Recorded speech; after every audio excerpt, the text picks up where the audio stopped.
Welcome back to another episode of the Mechanics of Anesthesia podcast. Today we have the pleasure of welcoming Amanda Kelly to the MOA podcast. Amanda, who some of you may know her as Amanda K. CRNA from social media, is a CRNA who is the founder and creator of a mindful leadership and coaching academy for aspiring CRNAs.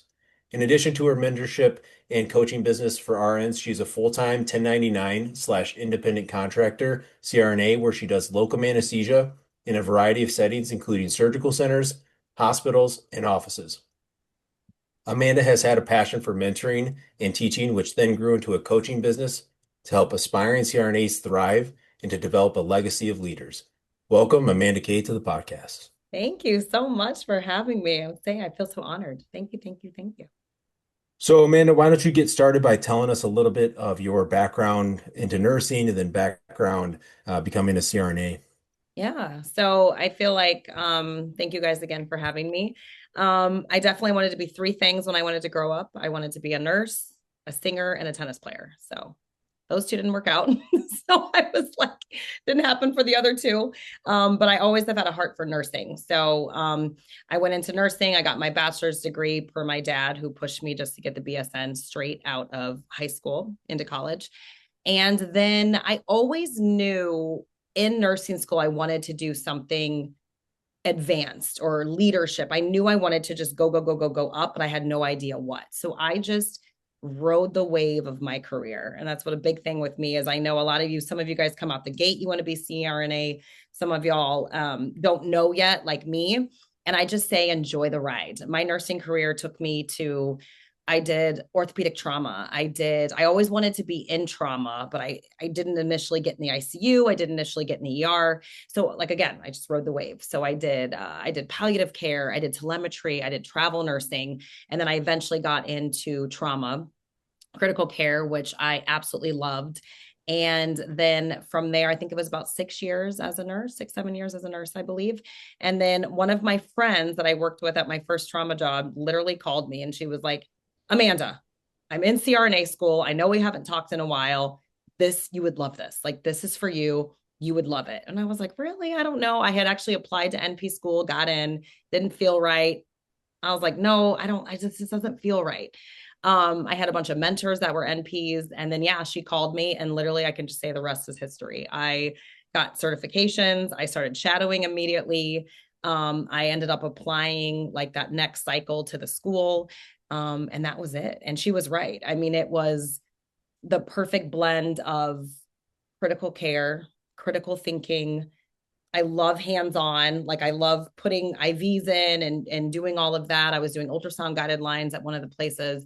And it was just like, it was the perfect blend of everything I loved about being a nurse and really everything I loved about trauma, which was being that almost like that calm. Like there's nothing better to me than a controlled trauma and being that calm and systematically working with the team. You don't know this patient's allergies, their medical history. You know nothing when they roll in that trauma bay, but there's some type of traumatic injury and being able to be there for the families. That was always like the heart of why I enjoyed nursing. It's a heart of why I also enjoyed palliative care because you're just present and you're being a human. And that is so much of what we do as CRNAs. I think a lot of people don't know that.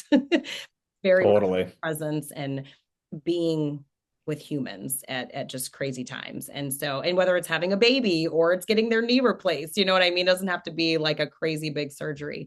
And so, yeah, so that's kind of a very quick little snippet of how I got into CRNA. Loved it. Yeah, and from the human perspective, I think sometimes people think, oh, you got an anesthesia because you don't want to talk to anyone, but at the same time, there's so many moments, and even with general anesthesia, like the other day, I had a very very old patient, and just having the conversations of like, all right, these are our goals, this is what we're trying to accomplish here, but at the same time, we have to be safe. And if things go wrong, what do we do? And we're going to try to be as gentle as possible, but at the same time, it's an urgent procedure. So that's an excellent point. I do love the human side of it and that emotional interaction of being able to connect with patients, being able to connect with families, because you only really have 5, 10 minutes to gain someone's trust in a very vulnerable situation. And literally have their life in your hands at points during the procedure. So that's great. I love that.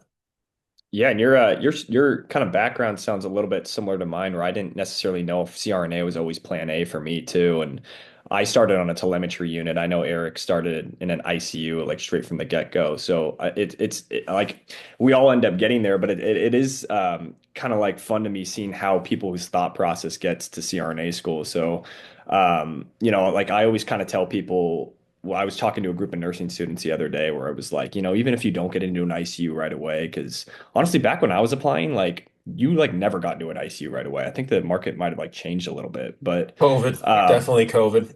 definitely because I was like ICU was like you did like 2 years of med surge, then 2 years of tele, and then you You had to got like to fake ICU. them. And you Yeah. you start on nights. You start on Yeah, you nights start and night. Yeah, now it's like people get into CVICU right away, so it's just different. But yeah, there's either way. I was telling them like, there's nothing wrong with if you want to do it and get right in the ICU, great. But there's also nothing wrong with kind of taking your time and going a different path too. Yes, like enjoy the journey. Like it's going to teach Totally. you what you need. You know what I mean? Like it's going to teach you everything you need as you go, wherever you land. So, Yeah, well, kind of like a little bit transitioning, but I also not really at the same time. I'm a little bit curious. You have this whole mentoring of future CRNAs. What was kind of the origin story with that? And did you like ever do the same thing in nursing school too, or is this well, it new? was so funny as like in nursing school, I was like the party girl too. So I was always like the party girl leading the charge. But I was also the one that was running the study groups in the library. Like that would like the parents just laugh. Like that was work-life balance. as Work-life I'm That's balance. right. saying, like you got to be able to do both. So I always knew where the parties were. We always partied after, but I was always leading the study group. So I feel like I always I love to learn. I love to teach. I'm a giant nerd. I love it. And so that was kind of always been my role of teaching and, helping and putting the study groups together. And I guess kind of just building communities. That's just very much me. I did travel nursing, was always kind of the one that got everybody together. And so that's just been a large part of who I am. But it's crazy with this is I mean, social media wasn't that big. Feel like it was actually my best friend. She was like, "You love teaching, mentoring, doing that. Why don't you turn it into a business?" Literally laughed at her. I was like, "That is the dumbest thing I've ever heard in my life." She was like, "No, seriously, just like start doing some tutoring sessions, start like just think about it." And I was literally like, "That is so ridiculous." And then fast forward, it was like this was like maybe like 2018, 2019. I'd be working for a couple years and COVID happened. And I was 8 months pregnant in March and I intubated somebody that was potentially COVID like in the middle of the night. And I called my husband and I was like, I don't know what I just did, but I think I got exposed to whatever is happening. Because I think we had no idea what was happening at that point.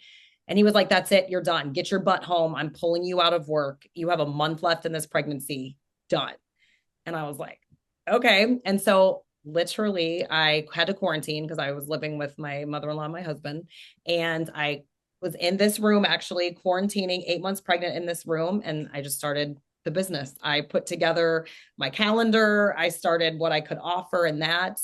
And I started I guess researching a lot of COVID stuff and doing what I could from the sidelines because I felt so sidelined and so helpless.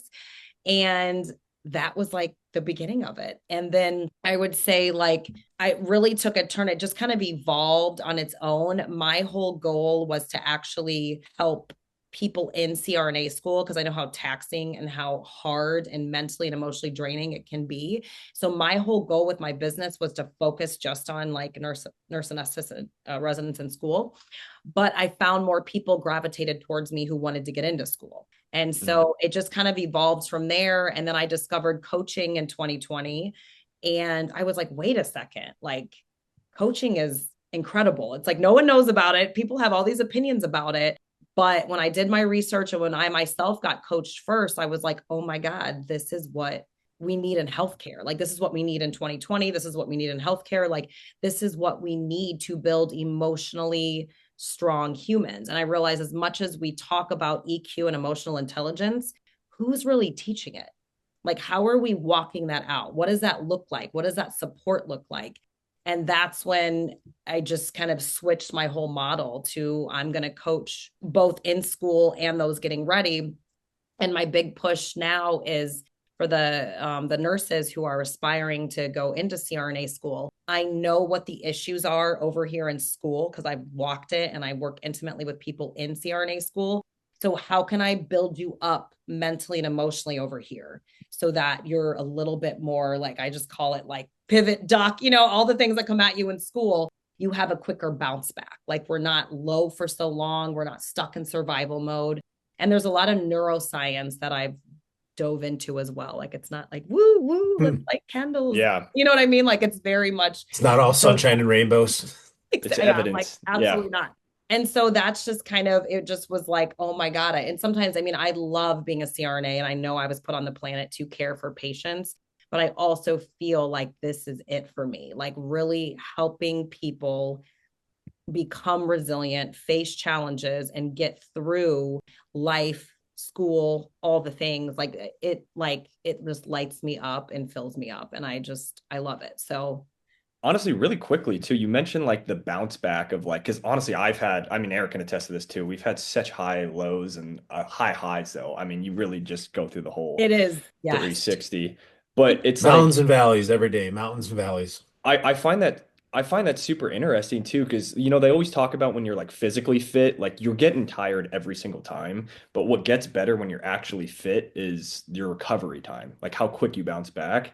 I'm wondering, is that kind of like similar with like mentally what you prepare these people for? Is it more like, okay, you're gonna get mentally exhausted no matter what. It's CRNA school, you're working 60 plus hours a week, you're studying all the time, but your bounce back is quicker. I find that so interesting. Yeah. Yeah. And that's like what I try to do is like, okay, we're down, right? Like, you're down. It's preceptor said the wrong thing. You're fighting with a partner. Your kids are not keeping their pants on and eating their snacks. It takes like, this much to kind of throw you out. And yeah, and that's the good thing, that coaching really helps, again, building that emotional resilience instead of like stuffing. I'm fine, burying it and all the stuff that we do because we're in survival mode and we haven't really been taught how to get out of that and what that actually looks like. That bounce back is more so emotional literacy. And that is like the crux of emotional intelligence. How am I feeling right now? How can I see myself? How can I validate myself? How can I make this not a problem? I'm not wrong. I'm not stupid. How can we stop labeling ourselves how we are feeling and just have our feelings, allow them, feel them, name them, and then we get to choose how we want to show up. We get to choose what we think. We get to choose, decide. We're not just going by our feelings and going by what other people do. And so that's what coaching helps you do. I do a lot of stuff on, I have a whole section in one of my programs called Dealing with Humans because that's That's so, half the battle.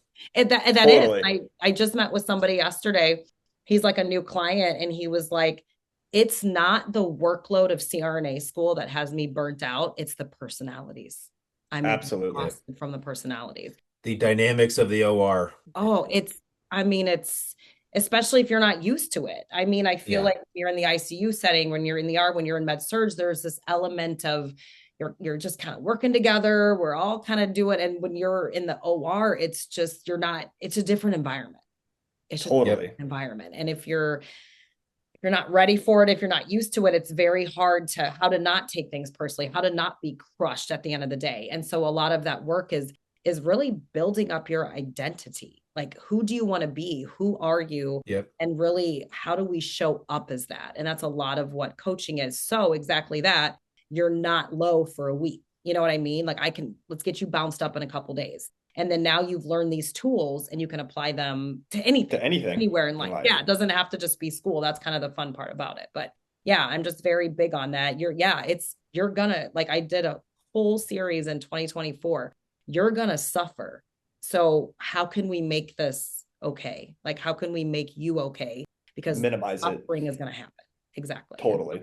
that's coaching. Yeah, I think I've kind of looked at it from the perspective of every rotation, every day, every moment is really an opportunity to learn and to grow. And thankfully, in our program, we fill out these quarterly evals, and as redundant as sometimes they can be, it does give you the opportunity to be like, okay, where have I gotten better? Because in the daily grind of everything, you don't really notice like wow, I've actually improved. I've it's been a long time since I missed an A line. Like it's been a long time since I wasn't able to intubate someone. So it looking at that from that perspective, I think you just, like you said, the ability to bounce back, but also recognize your victories, your small victories in a world where like everyone's so focused on your losses in the OR, especially as a new student. The microscope is zoomed in at 1,000 towards you, and to not crumble under the pressure. I heard something on actually a sports radio show the other day that I listened to, that pressure is a privilege.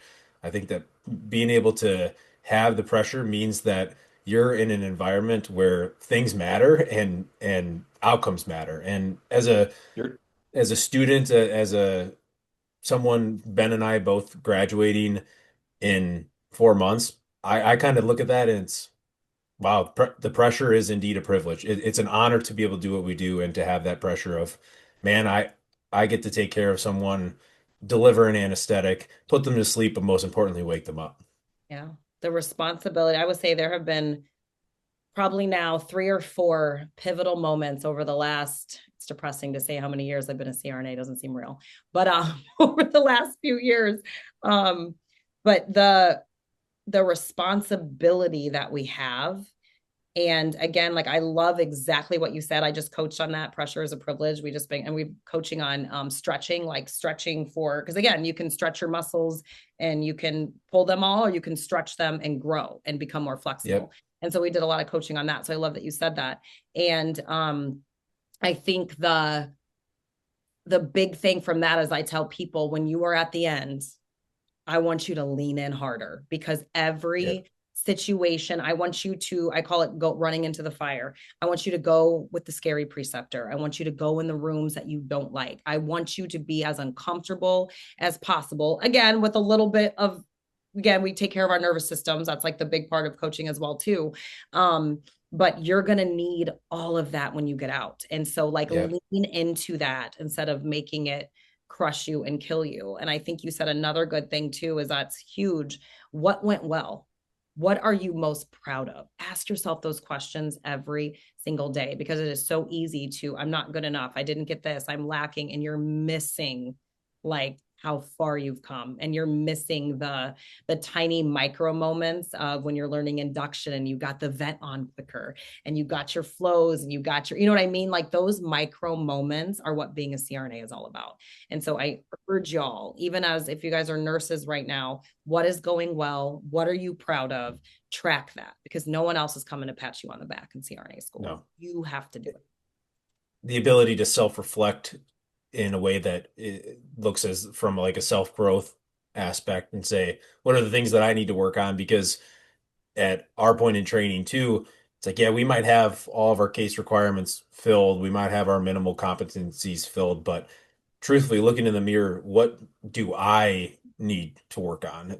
Because in 4 months from now, 5 months from now, whenever we start working, it's the environment to learn is probably not going to be as friendly as what it is now, because you're expected to know what you're doing very quickly out of school. So, It's you. It's going to be you. So That's right. train for that. Like train yep, for that. And especially you, well, you guys are both very blessed that you are watching CRNAs practice to the top of licenses. So I yep. love that you guys get to actually see like it's you, baby. Like So, yep. Some people dog on those rural clinical sites in the middle of nowhere, but sometimes those are the best ones because there is no help. Help is Yeah. indeed not on the way. So you have 15 to 30 minutes until there's anyone oh, at that's minimum. able to help you. Yeah. And Yeah, so it's, yeah, you're in the exactly. ER calling the shots, you're running the crash section. Like Yeah. it's, yeah, yeah. It's a So privilege. it is a huge privilege, a blessing, and a responsibility. So Yep, steward well. Yes. exactly. I love that. From a perspective of, you talked about your mindfulness and leadership coaching academy, Amanda.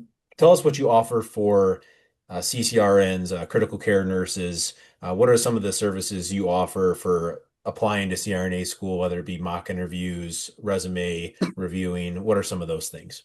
Yeah. And first, I just want to say too, like, if you have just questions and you're whatever, like you're curious, you have questions, how did I do it? Like, DM me, email me. I think there's like this weird thing where we shouldn't be paying for mentoring. We shouldn't doing that, whatever. And so I just want to make that distinction. If you need anything and just have questions or curious, just message me. I will talk to you. You get stuck somewhere. Like I am here to help anybody, right? With anything you guys need. Shoot me over an email, on social or anything. But what I do, if you want to go deeper, like, and really get the mental and the emotional prep, I have my roadmap program. So those are for those who are getting ready to apply or are in the midst of applications or about to interview. And essentially, I give you all the strategy. I know everyone wants a strategy. But we can't do all the strategy well if we don't know who we want to be and the type of leader we want to become. And so while you get all the strategy in the roadmap program, you also get all the coaching as well. You get the how to prepare mentally for interviews. You get how to how to build yourself up before you get into CRNA school, how to learn to pivot and all that. So I love the roadmap program. I've got so many amazing people in there right now. It's got all personal statement, resume reviews. I do those in there for free. You get a discount on mocks. If you want to just do a mock, you can do that. I have the interview bundle, which is coaching and prepping you for the interview, because I feel like the interview, and I'm actually curious to hear your guys' thoughts on the interview. If you cannot handle the pressure and the stress of the interview, how are you going to survive in an operating room? And so I think so many people, I agree. right? And I think so many people lose their minds when they get an interview. And I get it. Some of it is because I want this so bad. I don't want to mess it up. But approaching your interview like that is not good for you. It's not going to showcase your skills.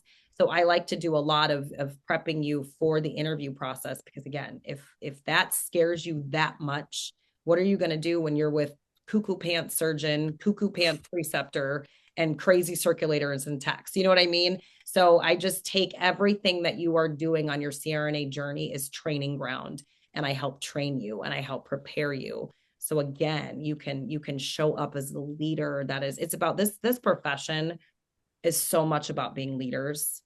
I think we forget about that. It's about leading the team, leading the room. And leaders are not about who's the loudest, who got the 4.0, who's the flashiest. The leader is actually the most poised, calmest, reflective, self-aware person in the room, because that is exactly who I want taking care of me. And so that's what I really try to build out in the roadmap program. You get the strategy, you get all the strategy, you get all the content you want, but I'm going to build you up as you go as well. I think that's awesome. great too. Hey everyone, from mock interview bundles and comprehensive getting into CRNA school strategy guides to free CRNA roadmap workbooks for RNs and mindful coaching for us RNAs, Amanda has so many resources to offer. If you are interested in any of the services Amanda has to offer, make sure to look her up on Instagram at AmandakCRNA or go to her website, AmandakCRNA.com. That is AmandakAY.com to find out more. It's like funny because they always say, like, I don't have any actual evidence behind this, so take this with a grain of salt. But I always did hear kind of a quote growing up. It's like, who survives in an apocalypse situation? And it's never the smartest. It's never the most athletic. It's never the fittest. It's the most adaptable. And that's kind of like exactly what you said there. So that's great. For sure. Absolutely. Just real quick too, in terms of applying for any critical care nurses out there, is for your applicants, is there like certain ICU experience or certain like buzzwords on their applications or interviews that you kind of look at in specifics, or kind of talk a little bit about that? Yeah. So my big thing is I always like to say, like, your resume is your, like, that snapshot, right? I want to see the snapshot of the classes you've taken, your education thus far, your jobs and that. So and then your personal statement is the story behind it all. You're not restating your resume. You're telling me the story and who you are behind it. The big thing with me that I coach people on and help with their resumes is I want you to look at your experience, all the experience you have. I know some people come from, I've had some people that were biochemists before. I know some people that were, nursing as their second career, and they've got different experiences or whatever it may be. Maybe you've immigrated to America, your family did, you're not from here. You have all this wealth of life and experience. My thing is to take every job, every experience that has made you you, and I want you to connect it over to CRNA school. How does this going to make me a good student in your program and in essence a good CRNA? How does this job, how can I take med surge experience? How can I take my palliative care experience? What did I get from that that I can use over here? And that's really that, again, that reflective point is take that gas station job when you were working to make ends meet. Take that, you know what I mean? All the things that is your story. How do you connect and bridge the gap over to why this is going to make you successful in their program and as a CRNA? And I think that's good for the interview, and that's good for creating your bullet points for your CV as well. It's funny you say that because one of our professors, who's the associate program director for our program, he's mainly does all of the application, the interview process, the reviewing the applications. I believe, and I could be wrong, but I believe one of the questions for our program on the application is tell us your life story. And it's funny you say that because I think people get so caught up in, oh, what's my ICU experience? How is that? At the end of the day, there's people from all walks of all ICUs that are really, really good CRNAs. And I I think that's great because it's very synonymous with what we see from our professors from the program aspect of, they want to know why should we choose you as an applicant? It's not, oh, I'm a Like, good ICU nurse because there's thousands of good ICU nurses, but what makes you unique? Why should you be chosen for a CRNA school opening or CRNA school position? Yeah. So I just want everyone to listen to that because now we've interviewed two program directors and now you're saying the same thing is that everybody thinks it's the ICU experience, like CVICU, neuro ICU that matters. And now that we've had you and two other program directors say it's really like take as much as you can with what you're given. It's not the unit you're on. So I'm like glad everyone needs to like see that a little bit more, I think, too. I love that. And I think when you said uniqueness, I say that all the time. Whatever is like that doubt, right? That fear, that imposter syndrome, that doubt, whatever it is that you feel, I guarantee you, whatever that fear is, you can turn it into your greatest superpower. What you think is the worst part about you is probably the best thing about you. And I just urge you to flip that and think about what that is. Hmm. That's that even has my brain rattled a little bit. I'm It's like, man, true. I have to think about that, but I could probably come up pretty quick with what I think my biggest weakness is, but I always tell people, I'm like, if you're dating somebody, I was like, ask your partner. They'll give you a list. oh Oh, my absolutely. my wife's probably got a notebook Oh, my somewhere husband's probably like, how do you have an hour? Yeah. Here, why don't we sit down for a little bit? This is going to Let's take talk some about time. this. I'm glad you finally asked. Exactly, right?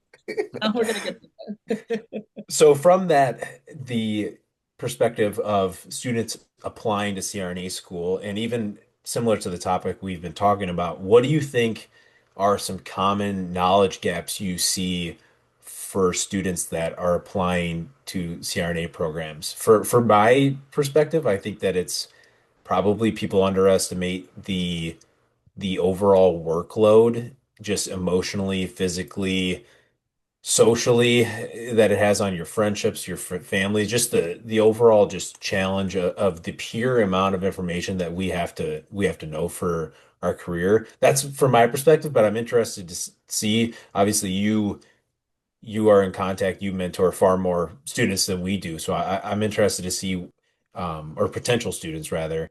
I'm interested to see what knowledge gaps you've encountered from ICU nurses.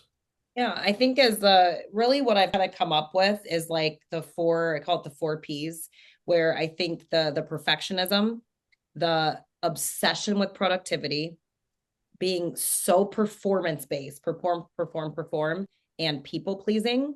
I would say those things they will eat you alive if they are not in check in school. And what that shows up as I just feel like I already know the call's coming is I get the text or I get the email. Amanda, I started CRNA school. I have basically locked myself in a room for 13 to 15 hours a day. I haven't talked to anybody. I haven't seen anything. I'm overwhelmed. I don't know what to do. I don't think I can do this. And we're like month one in. So I think that's the thing is like there is some type Bs. I have had some type Bs come through, but there's a lot of type As obviously in this profession. And I think again, when we are so trained to perform, you have to get A's or you're not good enough. You have to be productive. You have to be studying. You cannot go to the bathroom, bring your books to the, oh my God, you have to people please everybody. Everyone has to like you, your classmates, your program director, like, and you have to be perfect. So that's the thing is if that's what's driving you, again, that's why I'm like, get in my roadmap program because we're going to clean that up. If that's what's been driving you, getting through nursing, getting in your units, getting into CRNA school, you are in acceptance is not going to change who you are fundamentally. It's going to feel good and you're going to feel accomplished. You're going to take all those habits over here and you're going to plug them into school. And I would think that's the biggest thing I see is that and then again, and then we're in survival mode. And then we are high and we are low and we are high and we are low until we just completely get depleted and burned out. So I think that's like the biggest, I wouldn't say it's really a knowledge gap, but it's almost like a self-awareness knowledge gap. Getting into school is not going to make you more productive and just naturally just whatever. You have to really get a hold on those habits. I think coping mechanisms, getting good, healthy coping mechanisms in place while you're applying. And again, guys, if you're in school, it's never too late. Like just decide to pivot and do some of these things now. But being like good coping mechanisms, there's a reason that's an interview question. How do you cope with stress? What do you do? Right. So I think that's really important. I think we don't have strong coping skills because we're nurses and we take care of everybody else. And we take our empathy and our compassion and we lay it on people all day and we have none left for ourselves. And that's the other, I think, big gap is self-compassion, is we beat ourselves to death. We do not let ourselves breathe. We don't let ourselves process. And I think when we bring that into CRNA school, on top of the workload, on top of the family stressors, it's no wonder we're not only overwhelmed, we're overloaded. And so those are kind of the biggest things I see that are issues, I guess you could say. Shoot, you kind of doing some self-reflection myself. So I think everyone has a little bit of that in them, to say the least, because it's just it's a career where you do have to be able to produce. And so I think like from the perspective that you said, the four P's, I was even as you were talking, I was even thinking about that. I'm like, yeah, there's definitely times where I've been like very hard on myself, very competitive with myself, and I think you got to just give yourself grace a little bit because a lot of times, especially in that first rotation, Ben and I have said it a lot. I've told people this. I'm like, you could be in didactic, and our program is front loaded, but you could be in didactic for 10 years and walk into the OR for your first rotation and feel like you are on a deserted island alone and with no food or water. And I just it's something everyone experiences, and if you don't experience that, you probably don't have the awareness of, oh, I really don't know anything about the dynamics of the operating room. So I like Totally. that. Those are great, Amanda.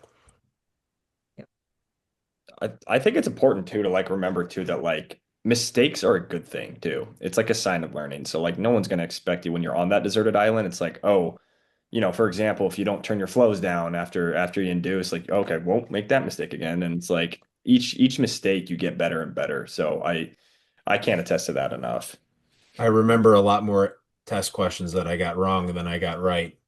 Yeah, oh yeah, 100%. totally. Like when, when things happen and we don't get the outcomes we want, that's a reason why we have different plans.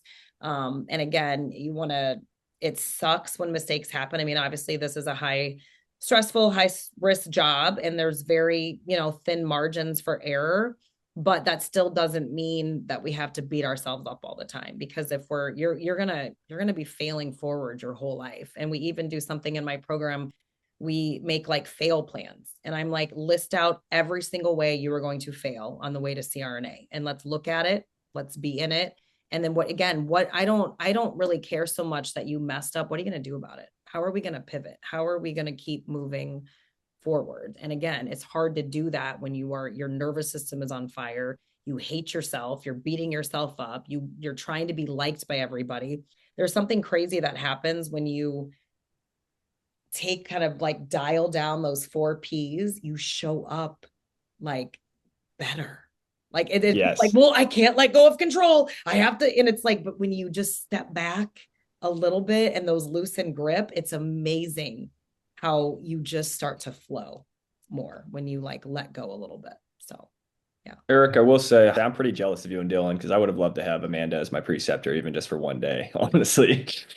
Yeah, I think Dylan and I, we should have prefaced that at the beginning of the episode, but I worked with Amanda a couple days at one of our clinical sites. Dylan worked with her too. And just I think overall, the reputation she has, I was just actually talking with one of my preceptors the other day at my current clinical rotation, and she just spoke so highly of Amanda. So I think that again, like Ben said, it would have been an awesome opportunity for those that rotated at the clinical site you coordinated at. I just think that that would have been an awesome opportunity. It was crazy. I think everyone had because there's some sick people there. So I'm like, yeah, I don't know. I think some of them might be traumatized. So, what was your experience like as a clinical coordinator, Amanda? What would you, obviously you were mainly the clinical coordinator for Rosalind Franklin students. So what can you attest to on that behalf of being able to precept students probably, I would say probably for the most part at various times in their clinical rotations. I'm not sure if you had mainly juniors or mainly seniors, but what was that like? It was like a mix. It was really nice because sometimes I've gotten a couple. I think I've done like 2 fresh juniors who were like first day, and I'm like, oh, you're with me. And I kind of have this like black cloud vibe. Like I definitely, it's still active because I was at a locum assignment this past weekend, and I'm like, oh wow, it's still here. Bringing it with you. It's still here. It has not left me. But yeah, no, getting just the privilege on my part too to work with brand new fresh juniors, meeting with people in the middle of their like rotation. Because were you when I met you, you were more at the B. That was your first rotation, right? That was my first Okay. rotation. Yeah, you I did was great. greener than grass. Yeah, well, great. And then I've had people at the end. I've had people where I've had at the middle beginning. Then I've had the privilege of seeing them at the end and seeing like the growth. So it's yeah, I really have been able to work with um, anesthesia residents at all points of the thing. And it's amazing. I will say, I guess advice is the ones who can just say yes and be flexible and be willing to. I always tell everybody, like, my spiel is I'm like, okay, these patients are sick. It's like paper charting. You have to like hunt and peck for information. Literacy is definitely down. And I'm like, you are working with extremely skilled, you can attest to very skilled CRNAs, like some of the best Absolutely. I've ever, like extremely skilled. Like I was daunted by them when I met them. Like, you guys are like, y'all know everything. You're amazing. Um, I said, I want you to come in with a plan. I want you, and it's not so much like that fake it till you make it, but you need to be confident in what you do know and what you do have to offer. And I'm like, and you walk up to people, you shake their hand, you introduce yourself, you have a plan. I don't care if it is the stupidest plan in life, you have to have a plan. You have to get that room ready, like getting there early, like just all those little things. Like those are the ones who really take advice and pivot and care and aren't afraid of like, I don't look stupid. I don't want to do, like, I'm like, you just have to get in there and show that you're prepping. Show us that you've been working. And that's kind of the biggest thing. And it was funny. I was working with a new grad. She started at the locum assignment. We started the same day. She's a brand new grad actually from the Chicago area, which is funny. And I was with her for the day. I mean, I didn't do anything. She just had to be, I was just there. And I told her, I said, hey, I said, I'm a locum. I've been doing this for a while. I said, I walk up to the surgeons. I introduce myself. I make them feel comfortable because surgeons have this stranger danger thing where they get scared when they have strangers. And she literally looked at me and she's like, that was like the best advice ever. Like to just, I said, yeah, so own it. So that's like the biggest thing I can say in your clinical side. I know you're scared. I know you want to cry. I know it's overwhelming. I know, but like own what you know, own what you can, and just, if you're with a preceptor that has a 50,000 million rules of craziness, just do it with a smile on Go your with the face. flow. Say thank you. Exactly. Like we say all the time. I think we were talking about her earlier. I think it was her. We were doing a coaching session and she was like, I'm getting a vision of those, what are those things at car dealerships? Like they kind of like those balloon things Oh up yeah. Oh there. yeah, Yeah, the like Doing the like slinky that inflatable. balloons. CRNA Yes. school, which I feel like Yeah, totally. and that's my thing is like and I appreciate the ones that have a plan, they've prepped, they have questions. Even when I ask you, what do you want to learn today? What is your goal for the day? What do you want to be better at? I hate it when they're just like, I don't know. Uh, Figures to be here. Like, you know what I mean? Like, your preceptors should not be setting the standards and the expectations. You should already be doing that for yourself. It doesn't matter what I do, it doesn't matter what your preceptors do. What are your standards and what are your expectations? You should know what you need to be working on every single day and bring it. Like, if I ask you, what do you want to study today? What can I grill you on today? What are you weak at? What are you this? I want answers because, again, guys, self-awareness. totally. That's what the aspect of being closer to graduation. I feel like I don't know, Ben can probably speak to this a little bit too.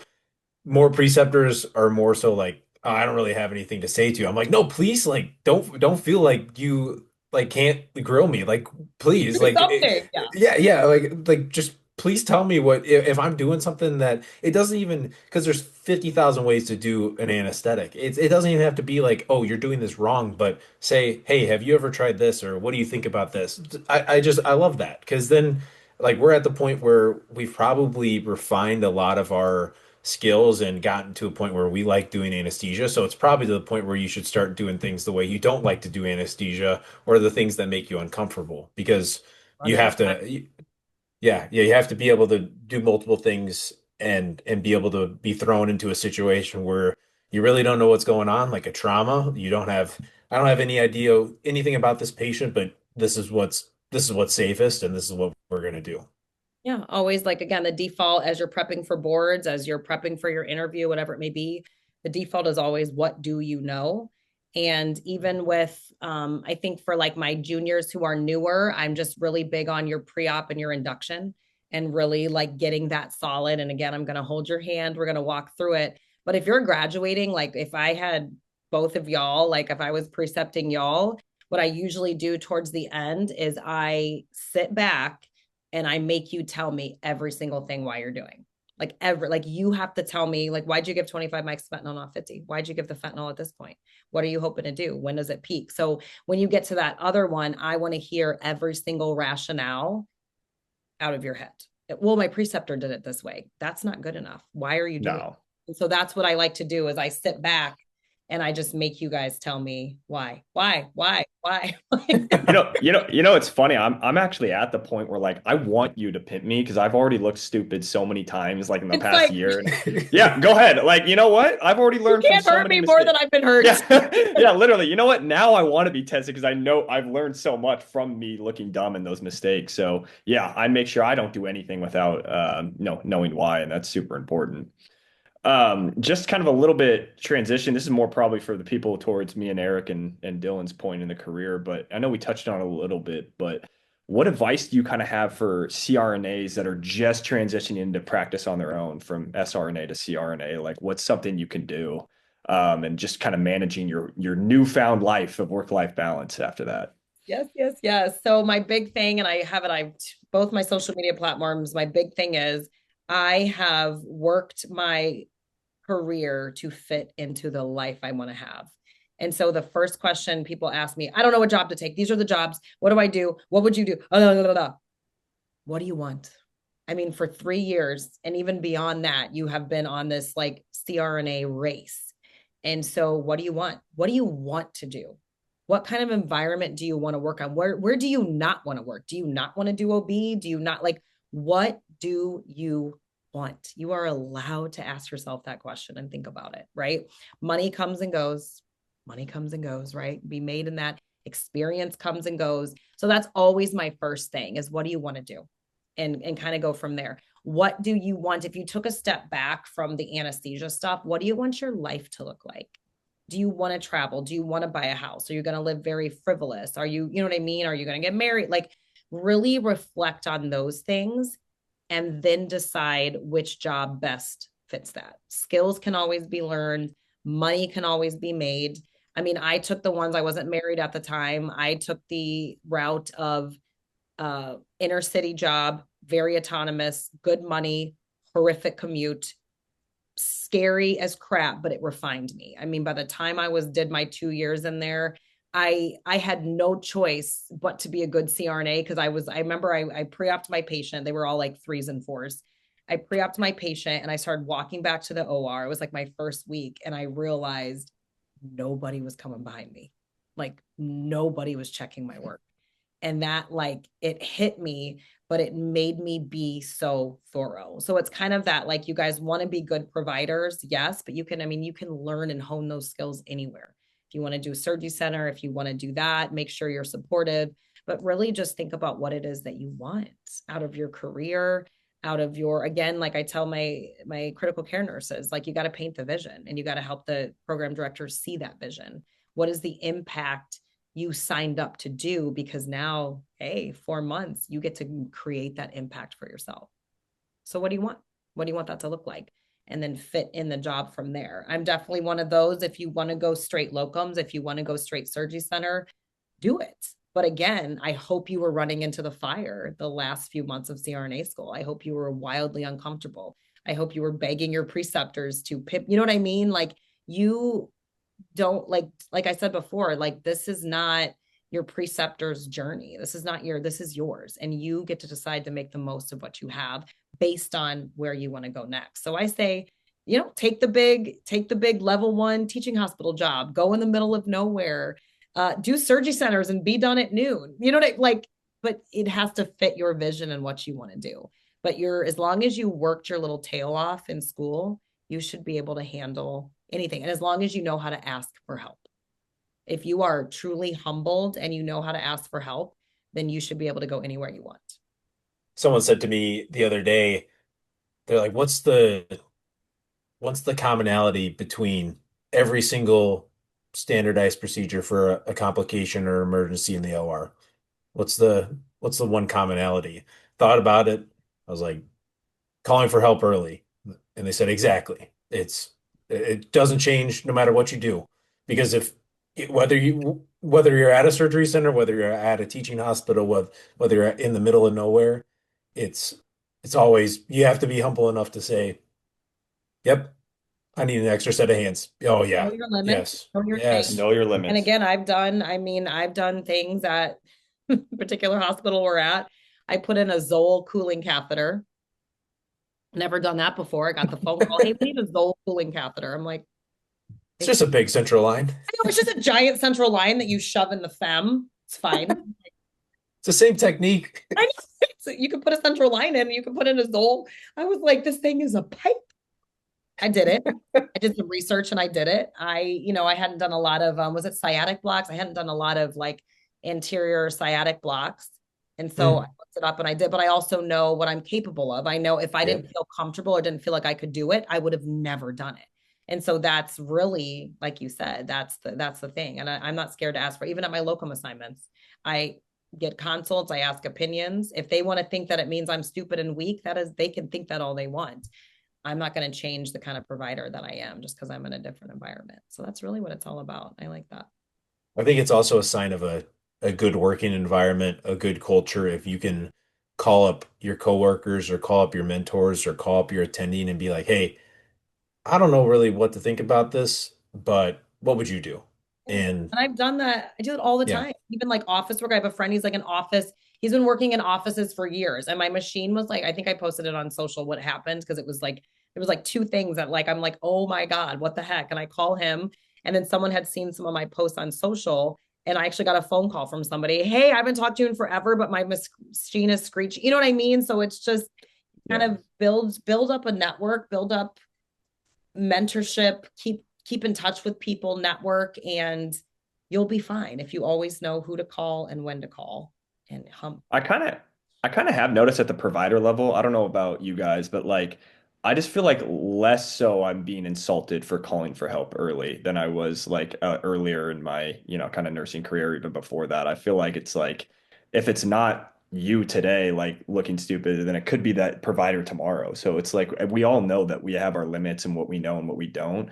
So I usually have not been felt too judged, thankfully, but that could feel differently. Yeah, for sure. And even if they do, like I said, even just being locums and stuff, you just have to get to this place of like, yeah, people can think what they want about me.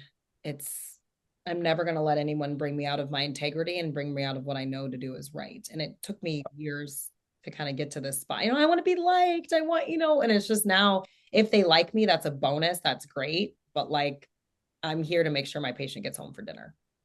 I love that because I kind of fall under that syndrome too of 100%. just wanting, I That's want to why be liked. that's my like career. I wanted to be liked. I wanted to be, and eventually I do like, I want them to be liked, but it doesn't drive the car like it, Totally. you know what I mean? But like, yeah, I mean, it's normal, like human nature. But now I'm like, well, if they like me, fantastic. If not, then I just stay quiet, do my job. Yep. I like to be liked. I have to be liked, but no, I don't need to. So, Whether you're liked uh, or not, they're all going to be looking at you That's what I was gonna say. when That's yeah, what I something was gonna goes say. wrong. When shit gets real, like it doesn't matter if they like you or not, because all them heads are gonna go whoop, whether they like you or exactly. not, and they're gonna be. And again, that's leadership, right? That's Absolutely. is being able to lead a room of disgruntled crazies. Because yes, when something happens in that operating room, all the eyes are going to you, Hmm. and they will Agreed. you, and they will do. You know what I'm saying? Like it doesn't matter in that moment. Is they're expecting you to handle the situation and communicate, and that's really the job, right? Our job is to get our patients through and home. In my, I remember in my applications and in my interviews, they they talked about, what is one thing that you want to be known for by your coworkers, and I said the word dependable, and I think that same word like transitions to why I love the CRNA profession so much and love our training is because like at the end of the day, like you said, people are going to be looking at you and they're going to depend on you being able to manage a crisis scenario or a very sick patient, whatever it might be, in any situation, in any place of practice. And I really like that. That's great advice, Amanda. Thank you. In our program, we talk a little bit about imposter syndrome. And I know some people are anti-imposter syndrome. They say, oh, it doesn't exist. Some people are all about it. I think it's definitely a balance of recognizing, okay, there's probably a little bit of like, man, do I really deserve to be in this position? And even someone was talking to me the other day, one of my preceptors. I was like, it doesn't really feel like I'm graduating in 3 or 4 months. It doesn't really feel like I should be doing that. But at the end of the day, like I've also proven that Ben and I both, we've proven that we can be in those situations. So why don't you talk a little bit about imposter syndrome, how you feel about it, whether you're, pro, anti, your opinions on that. Go ahead. Yeah, absolutely. It's kind of funny because I think somebody, they've graduated now, but I remember they posted something a few years ago and they were like, I never knew how to describe how I was feeling until he saw one of my videos. So I've got like these two, they were very highly watched videos on imposter syndrome because I kind of did my research on it and things like that. So I personally think it's a very real thing. I think it shows up not just in our profession. I think it shows up in a lot of professions across the board, whether healthcare or not. I feel like athletes like feel it too. But yeah, I think it's this underlying, like, it's this underlying pull of, am I good enough? Am I smart enough? Can I handle this? Can I do this? And if you take that deeper, it's, looking at things that have happened to you, people, teachers that maybe weren't so nice, maybe you didn't have supportive parents or whatever it may be, but it's just like this string of like just self-doubt. And again, like I think imposter syndrome is a big thing I work on in coaching, but I really break it down to like the simplest level, like really like, what are you scared of? Like, what are you so afraid of? What is the biggest fear? And I think really getting down to the root of that is very important to break off that thing of imposter syndrome, because it's just showing up as that, like it's something deeper and it's showing up as like paralyzing fear. I shouldn't be here. Who me? And again, it can be very paralyzing. So I think it's legit. I think it's definitely, like I said, I think it's it's due to a deeper root of self-confidence issues and esteem issues and things like that. But I definitely think it can be overcome, and it goes a lot in identity and who you are becoming, who you are, and like a lot of the work we kind of do in coaching to peel that back. So I'm big on it. And like, if you want to hear about it, I've got, like I said, my two, I can send you guys a link to those. I've got my two, and I think I'm going to put them on my podcast eventually too. But just two videos about that. Cause I think it's more out there. Like we can talk about it more. We put it like a face to it. But again, I feel like people are just like, oh, whatever, you're just, but I think it's legit. And I know I felt that in some way. Who am I to do this? But like, who are you not to do this? Like we said earlier, Why not me? yeah, Yeah. why not? Like, why can't you? Are you going to put in the work? Are you going to put in the time? Again, it's not about, I don't care what you look like on paper. I really don't care. How are you going to take care of me when it's my turn to lay on the table? I don't care about your numbers and your alphabet soup and all your stuff like that. I care about who you decided to show up as, the work that you did. Did you decide to push through the imposter syndrome, or did you let it eat you up? That's an excellent point because I think day one of CRNA school, everyone is on the same level of the totem pole, no matter your background, no matter what letters come after your name. Day one, everyone is the same. Doesn't matter where you came from, what you know, who you know, Yeah. Yeah. are We're all the all same. novices. Yep. Are. Like, you can't tube. You don't know how to tube. You don't know how to put an A line when someone's breathing down your neck and staring at you, and the surgeon's screaming in the corner, having a crybaby attack. Like, Tapping their foot as fast as possible and and you're to make everyone known that they're waiting. Yeah. that's when the leaders come out, right? The people who can handle Pressure's a Yeah. privilege. pressure. Pressure is a privilege. Absolutely. Well, Amanda, just kind of wrapping up here, we ask all of our guests if you had one piece of advice you could give for our listeners, what would that be? And we'd love to hear it from you. Yeah, man. One piece of advice I would say is know, and this is kind of for everybody, is know which season you're in right now. I just kind of said to somebody, not every season is a winning season. Not every day is a winning day in that. So really understand the season you're in, whether you're in applications, you're working as a nurse, working towards CRNA, you're in school, you're at the end. Be okay with where you're at, accept it. You don't have to stay there. I think you guys had a few things too, is that, you know, failures can break you, or you can let them build you. You can let them literally build you into who you want to be. And just don't let anybody ever pull you out of your integrity. I know you've said that. I think that's just the biggest thing, is don't let anybody pull you out of your integrity. And every single moment in clinical, in a test, in class, every single moment you can turn it around. You are not a victim to what is happening around you. You are not a victim to your circumstances. Like, you get to choose right here, right now, which direction you're going to go in. And that is empowerment. And I think showing up with self-compassion and being courageous, no matter what, will change the entire trajectory of your journey. So. I love that. Me too. That is fantastic. Well, Amanda, we just want to thank you so much for, coming on our podcast and sharing the wisdom that we have with us. So this has been excellent. And I really hope to stay in touch, podcast or not. Yes, I'm like, let me know what you guys need. I'm here to help you pick jobs and, enjoy the last few months of school. It's amazing. You're in a difficult but exciting spot right now. It's a privilege we said pressure is a privilege, but it's a privilege to be where we're at too.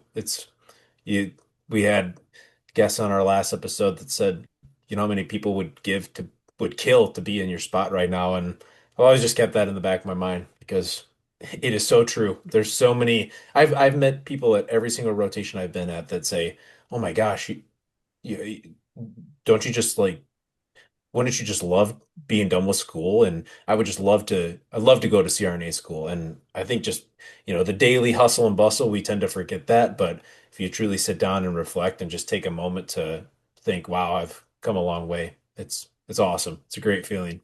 So fun. It's such a great career. Even sometimes I work in this office by myself, and sometimes I'm like cranky and but sometimes like, oh, Amanda, literally, like, this is incredible. Like, you're by yourself in an office running the show. Like, what an honor. Like, what an honor. And just, yeah, don't take any part of the journey lightly. It's all here to serve you at the end. Even if it looks ugly now, doesn't mean it's going to be bad later. So just keep going.